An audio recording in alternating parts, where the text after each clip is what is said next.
जीवन बीमा की तरह स्वास्थ्य बीमा फाइनेंशियल प्लानिंग का अहम चरण है। कुछ जानकार तो ये भी मानते हैं कि जीवन बीमा से पहले स्वास्थ्य बीमा ज्यादा जरूरी और फायदेमंद है। बीमा लेते समय आपको कुछ चीजों का ध्यान रखना चाहिए।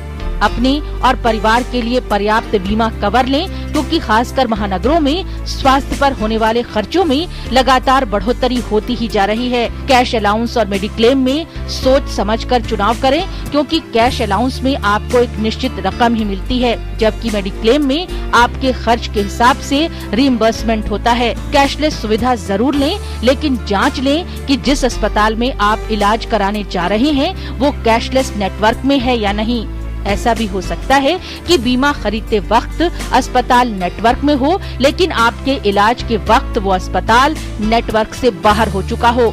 इसके अलावा बीमा दस्तावेज को ध्यान से पढ़ें और जरूरत पड़ने पर सवाल जरूर करें। ऐसा भी हो सकता है कि 50 साल की उम्र में आप बीमा खरीदने जाएं और आपके जोखिम को देखते हुए रकम देने के बावजूद भी आपको बीमा न मिल पाए। ऐसे में शुरुआती दिनों में ही बीमा लेना हमेशा फायदेमंद होता है।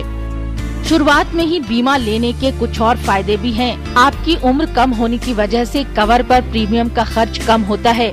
अगर आपकी उम्र 25 साल है और आप 1 लाख का स्वास्थ्य बीमा कवर चाहते हैं, तो आपको हर साल 1500 से 6000 रूपए खर्च करने पड़ेंगे।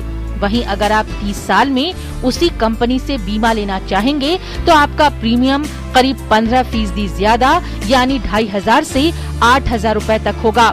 इसके अलावा कंपनियां पहले से चली आ रही बीमारियों को कवर नहीं देती और इसके लिए आपको 3 से 4 साल तक के लिए इंतजार करना पड़ता है। इसलिए कम उम्र में बीमा कवर लेने से आपको फायदा होता है, क्योंकि 25 साल की उम्र में बीमारियों की संभावना कम ही होती है। साथ ही आपके जितने ज्यादा साल क्लेम फ्री होते हैं, यानी अगर आपने कोई क्लेम नहीं किया है तो आपका प्रीमियम बढ़ने की संभावना कम होती है, क्योंकि कंपनी की निगाह में आपसे जुड़ा जोखिम कम होता है। जाहिर है कम उम्र में स्वास्थ्य बीमा लेना हर तरीके से फायदे का सौदा है। ऋतु गुप्ता की रिपोर्ट, डीडी न्यूज।